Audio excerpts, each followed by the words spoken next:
Hi, I'm Caroline and today I'm gonna tell you all about my ink journal.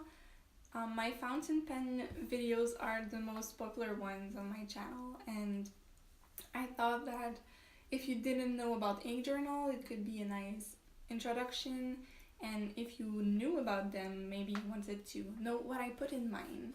So I have to say, the first time I started my ink journal, it was in January, and I pretty much copied a spread I saw on Google Image, and I have to say that when I looked at it a few days ago, I thought, meh, it's not really useful to me. There's a lot of things that take too much time, takes too much space, and I don't really care for them, so I think it was preventing me from using my ink journal.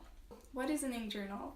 It's basically a place where you put all your ink samples. I've also decided to put a currently ink section, and that's really important for me because I have trouble with keeping track of which pen to wash and when. Obviously, I wash them every time I change color, but you're supposed to wash your fountain pen every 2 months.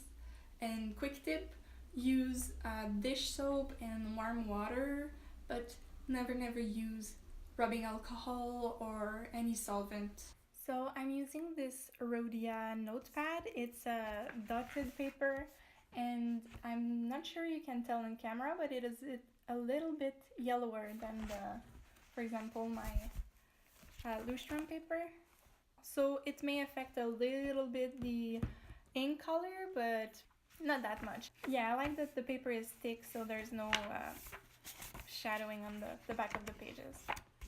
Here you have my index section. For my currently inked section, I put the pen name, the nib size, the ink color, and the brand. So here is the first setup I did. Yes, it's cute, but not all the information is really valuable to me. The things that are important to me are the name, the brand of the ink, the pen, and the nib size. Then some information about the ink, if the flow is low, medium, or high. Flow is how easily your ink is getting out of the pen, I guess. The saturation is how pigmented it is. The shading is this. Do I have an example on this page? I guess you can see it here a little, but it's when some parts of the letters are lighter and other where there's more ink gets darker. And I put a drying time, but it was time consuming to write 0 and then smudge it and then up until 60. A drip test, this takes a long time. It's so annoying to do, and most of the ink I get are not water resistant, so I don't see the point. And finally, the comment section. I think it's cute. You can write memories if the ink has a particular memory to you. You get it from someone, or the particularity of this ink, or yeah, just basically describing it. My new setup looks like this. I kept the name of the ink, the brand, the pen, and nib size. The qualities, I put a little section more concise, and the other section, if there is any sheen or shimmer, or if there's a waterproof ink or something. I pretty much know the dry time by using the ink. I don't need to know at the second how quick it dries. And finally, a little comment section. The date, of course, I forgot to mention it, and a little swab of the ink. Here we have a few of my favorite ink colors. Diabolo Mount by G. Urban is this nice pool blue. There's a little bit of shading in it if you use a broad nib, but if you use a too small nib, it's too light, it's not fun to read. Apache Sunset is such a special ink. It's a yellow, but there's red-orange shading in it. It's really beautiful. And my favorite of all time is Emerald of Shiver. Oh, it's such a magical ink. It's teal, but there's a red sheen around the edges when you use a flex pen or a really broad nib, and there's also gold sparkles in it. It's beautiful.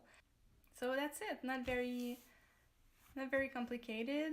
You may ask what's the point of this, but basically you can compare inks and for example here I have Dragon's Napalm.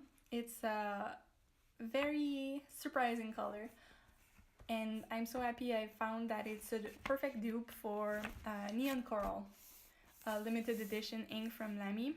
And if you dilute the Dragon Napalms, it gives you a very pretty coral color. Yeah, so you can use it to compare inks, and also when you buy ink cartridges or ink that you don't have anymore, you keep a trace, a record. That was hard. So yeah, that's basically all. And it's really simple video, but I thought it might interest you. If it did, leave me a thumbs up, and in the comments, tell me what is your favorite ink color. I'll see you next time. Take care.